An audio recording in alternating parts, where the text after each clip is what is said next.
Complete transparency here.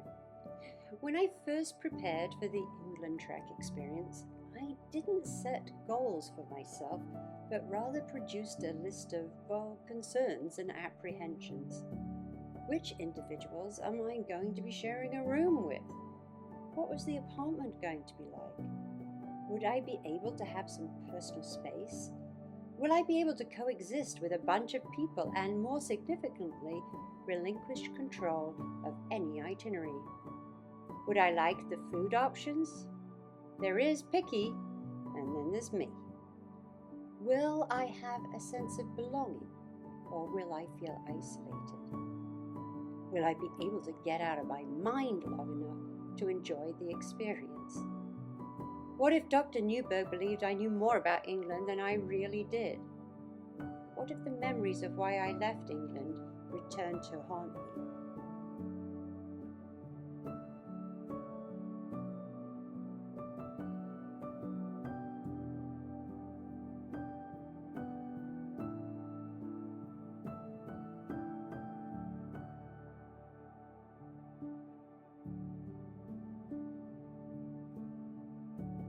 So no, I didn't think about the goals in advance.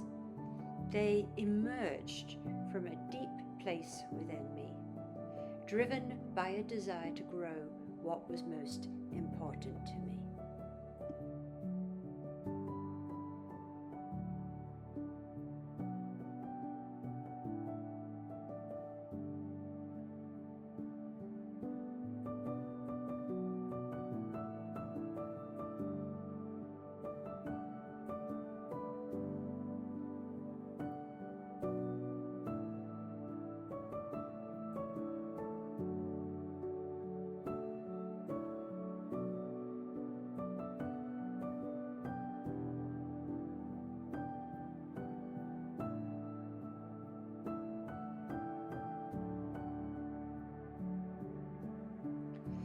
During my time in England, my personal goal was to grow closer in my relationship with God. 2 weeks is a long time to be away from all of life's pressures and commitments, so I wanted to use the time to pray and reflect on my spiritual development. And God provided me with some unexpected blessings. See, I've learnt how to use my internal God detection device, IGDD, and it works like this. When I understand how linked God is to me, as He always is, I begin to cry. It's an awkward yet profound emotion. The most impactful IGDD moment for me was randomly selecting a map of my hometown from a large stack of maps in Bristol's new room. I clutched that map like a giant teddy bear of comfort. God is with me, a theme that persisted throughout my time in England. John Wesley's final words echoed in my head, filling me with love and immense security. The best of all is, God is with us.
Professionally, I was curious about how the Methodist ministry dealt with mental health and substance addiction, and I encountered a variety of experiences.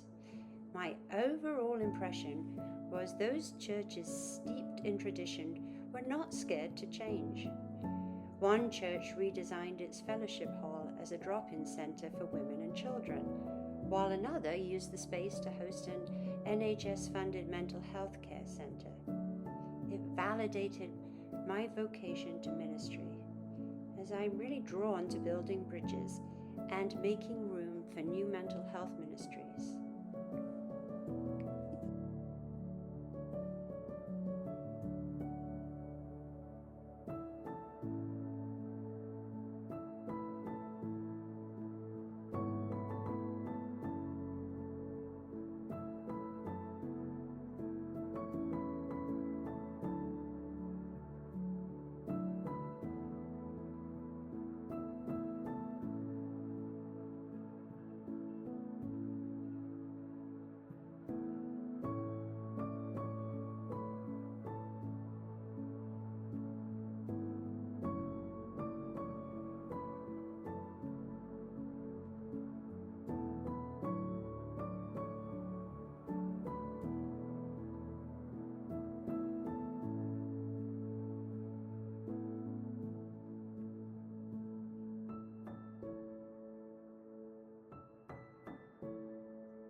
Academically, I sought to combine what I learned about Methodism with the lived experience of visiting historically significant sites.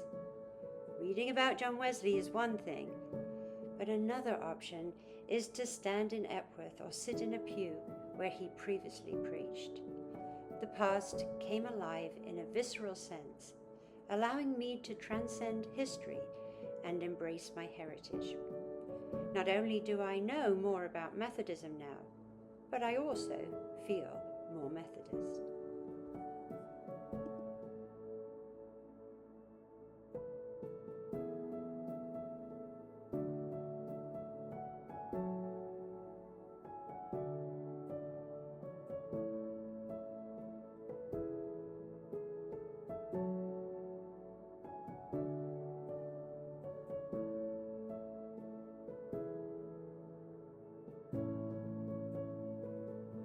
Finally, there was the social goal, to form genuine relationships with peers and participate across differences.